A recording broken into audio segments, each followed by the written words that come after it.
Olá, bem-vindos a mais uma conversa. Hoje a gente vai olhar para um material, uma reflexão, na verdade, sobre um versículo bem famoso, né? Salmo 34, versículo 7. Aquele do anjo, né? O anjo do Senhor acampa-se ao redor dos que o temem. E esse mesmo, e os livra. Uma imagem forte, né? De proteção divina. Muito forte. E a ideia aqui é ir um pouco além do que a gente sempre ouve, sabe?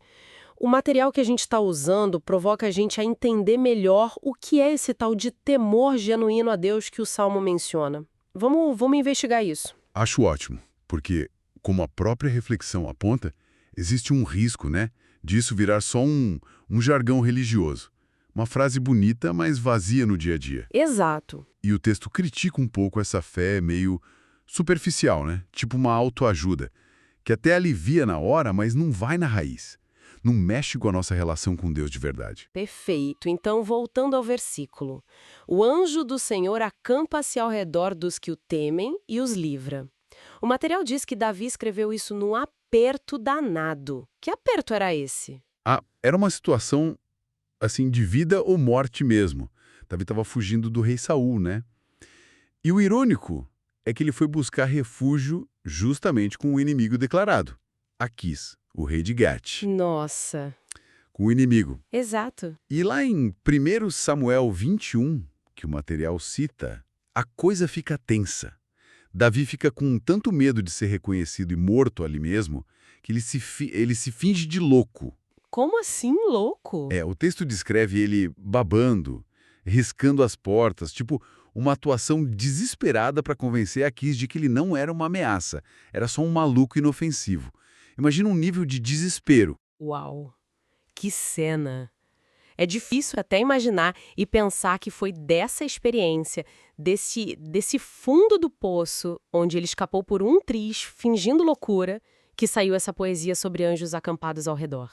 Exatamente. Isso é muito forte. O material comenta se ele chegou a ver um anjo ali, naquela hora. Então, a análise que a gente tem sugere que não necessariamente.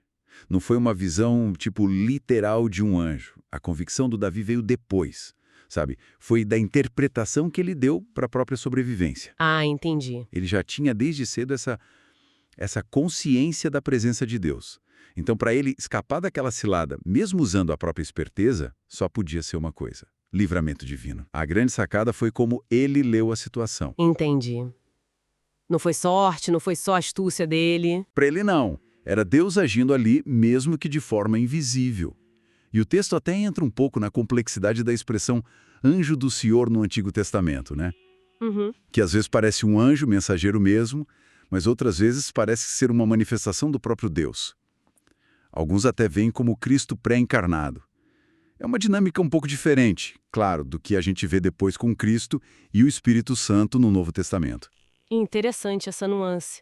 E como essa fé, essa convicção que nasce da interpretação da vida se conecta com a crítica ao jargão religioso que você mencionou? O que significa esse temor genuíno, então? Boa pergunta. O material descreve esse temor não como medo que paralisa, sabe? Mas como uma reverência profunda. Uma consciência constante, ativa, da presença de Deus. E isso molda tudo, as decisões, a vida. Não é só para a hora do aperto. De jeito nenhum. O texto até usa o exemplo de Moisés, lá em Êxodo 33. É bem forte. Deus oferece mandar um anjo para guiar o povo, mas diz que ele mesmo não iria junto por causa da teimosia deles. E o que Moisés faz? Moisés bate o pé. Ele diz basicamente: olha, se a tua presença não for com a gente, então nem nos tire daqui. Para ele, o relacionamento com Deus era mais valioso do que a ajuda do anjo, do que o próprio livramento ou a terra prometida. Nossa, isso muda tudo, né? Coloca a questão. A gente busca a Deus pelo que ele é, pela presença dele, ou só pelos benefícios, pelos livramentos pontuais? Exatamente essa é a provocação do material. E essa busca pela presença, essa consciência, não pode ser só um recurso de emergência. O próprio Davi, no mesmo Salmo 34, ele continua, ele convida. Provem e vejam como o Senhor é bom. É um convite para experimentar Deus no dia a dia, né? Isso. Uma experiência contínua, não só um chamado 190 para Deus quando a coisa aperta. Então, para a gente ir amarrando aqui, o o Salmo 34,7, olhando por essa lente que o material propõe, é bem mais que uma frase de consolo, né? É um chamado para cultivar uma relação real, uma consciência constante da presença de Deus. Esse tal temor genuíno.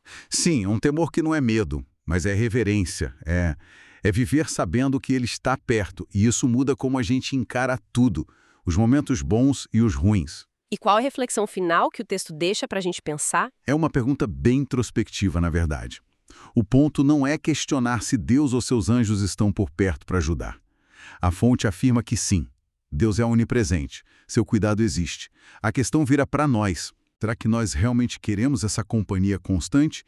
A gente busca a presença dele acima de tudo ou só usamos essas verdades como um jargão mesmo, né? Só na hora da necessidade, sem deixar que isso transforme de verdade o nosso cotidiano? É, uma pergunta que fica, né? Para cada um refletir. Muito bom poder mergulhar nessas ideias hoje. Com certeza. Valeu a pena. Obrigada pela conversa.